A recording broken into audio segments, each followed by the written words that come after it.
ناظرین، انسانوں کے بندر بننے کی ابتدا حضرت داؤد علیہ السلام کے دور سے ہوئی۔ اس واقعے کا پس منظر کچھ یوں ہے کہ حضرت داؤد علیہ السلام اور ان کی قوم سمندر کے کنارے ایک گاؤں ایلا میں رہتی تھی۔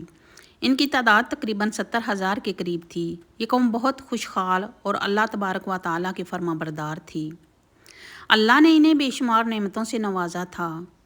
ہر طرف سرسبز و شاداب باغات، ہریالی ہی ہریالی اور اللہ کی بے پناہ کرم نوازی تھی۔ وہ اپنی زندگی میں سکون اور خوشی کے ساتھ رہ رہے تھے، چونکہ حضرت داؤد علیہ السلام کی قوم سمندر کے کنارے آباد تھی۔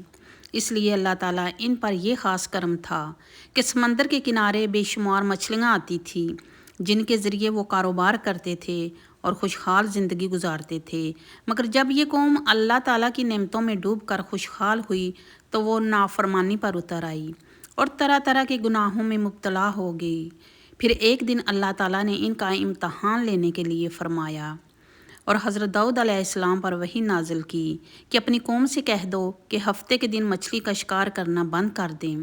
اللہ تعالیٰ نے اس دن کے شکار کو ان پر حرام فرما دیا اور یوں ان کی آزمائش کا آغاز ہوا۔ حضرت داؤد علیہ السلام نے اپنی قوم کو اللہ کا یہ حکم بتایا کہ ہفتے کے دن مچھلیوں کا شکار منع کر دیا گیا ہے۔ یہ سنتے ہی قوم پریشان ہو گئی، کیونکہ ہفتہ ہی وہ دن تھا جس دن مچھلیاں کثرت سے آتی تھیں، یہاں تک کہ خود کنارے پر آ کر جمع ہو جاتی تھی، جبکہ باقی دنوں میں نہ ہونے کے برابر مچھلیاں ملتی تھیں۔ ناظرین، چونکہ ان کا سارا گزر بسر مچھلیوں کے شکار پر تھا، اس لیے یہ حکم سن کر وہ تذبذب میں پڑ گئے اور سمجھ نہ پائے کہ کیا کریں۔ دراصل یہ ان کے لیے ایک بڑی آزمائش تھی۔ پھر ایک دن شیطان نے ان کے دلوں میں وسوسہ ڈالا کہ کیوں نہ سمندر سے نالیاں نکال کر خشکی میں بڑے بڑے حوض بنا لیے جائیں۔ جب ہفتے والے دن مچھلیاں آتیں تو وہ نالیوں سے گزرتے ہوئے ان بڑے بڑے حوضوں میں داخل ہو جاتیں۔ پھر وہ لوگ نالیوں کے منہ بند کر دیتے اور اگلے دن یعنی اتوار کو ان مچھلیوں کو پکڑ لیتے۔ شیطان نے ان کو یہ وسوسہ دیا کہ اس طرح ہم بظاہر ہفتے کے دن شکار نہیں کر رہے ہوں گے، لیکن مچھلیاں بھی ہاتھ آ جائیں گی۔ اس چال نے ان کے دلوں کو بھا لیا اور انہوں نے اسی منصوبے پر عمل شروع کر دیا۔ چنانچہ انہوں نے سمندر سے چھوٹی چھوٹی نالیاں نکال کر بڑے بڑے حوض بنا لیے، جن میں مچھلیاں آ کر پھنس جاتیں۔ ان بدبخت لوگوں کو شیطان کا یہ فریب بہت پسند آیا، لیکن انہوں نے یہ نہ سوچا کہ جب مچھلیاں ہفتے کے دن ان کے قبضے میں آ گئیں تو یہ بھی شکار ہی کہلائے گا۔ ناظرین، جو اللہ تعالیٰ نے حرام قرار دیا تھا، ناظرین اس موقع پر بنی اسرائیل 3 گروہوں میں بٹ گئے۔ ایک گروہ وہ تھا جو اس شیطانی حیلے سے باز رہا، مچھلیوں کا شکار نہ کیا، بلکہ دوسروں کو بھی اس برے کام سے روکتا اور انہیں اللہ کے عذاب سے ڈراتا تھا۔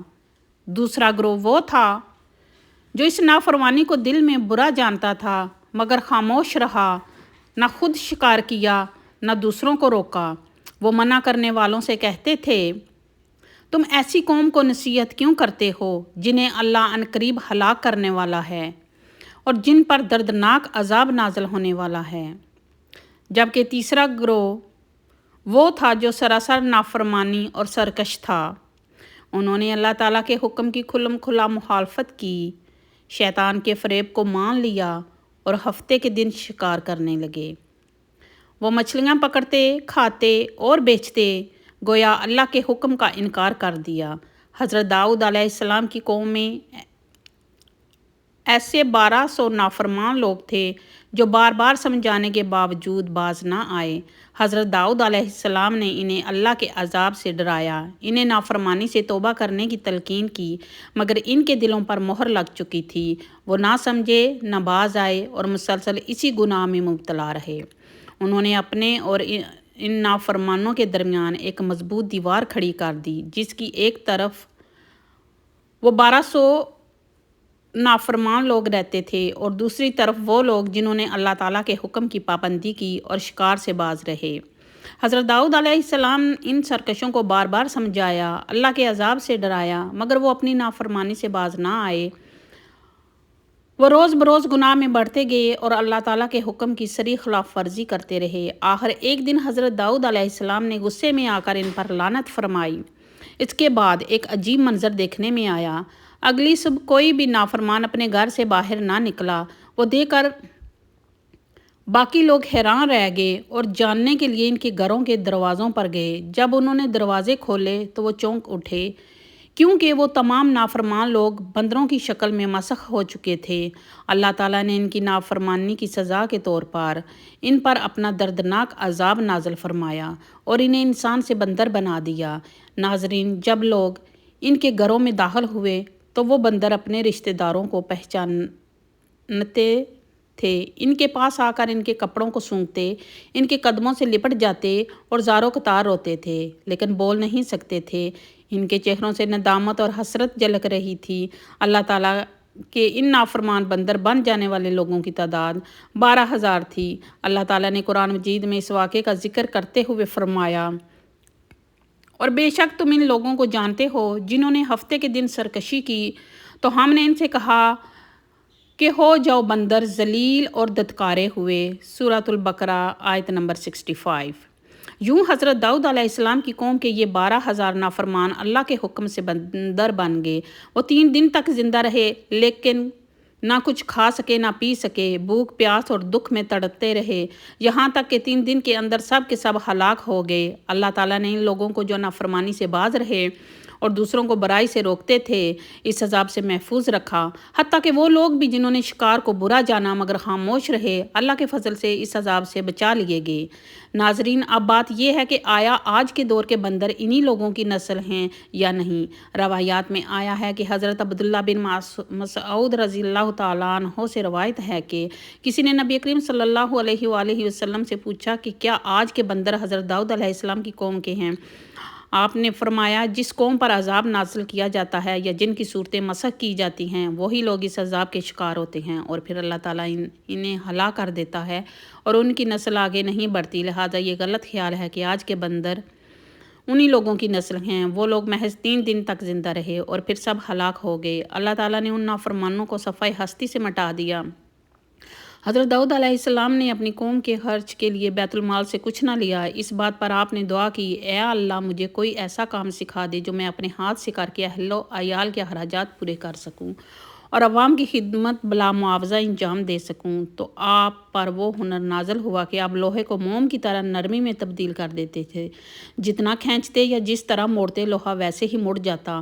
اللہ تعالیٰ ارشاد فرماتا ہے، اور ہم نے اس کے لیے لوہے کو نرم کر دیا کہ اے داؤد، پوری زرہیں بنا اور جال بنانے میں کڑیوں کا صحیح اندازہ رکھو اور نیک عمل کرو، بے شک تم جو کچھ کرتے ہو ہم وہ سب دیکھ رہے ہیں۔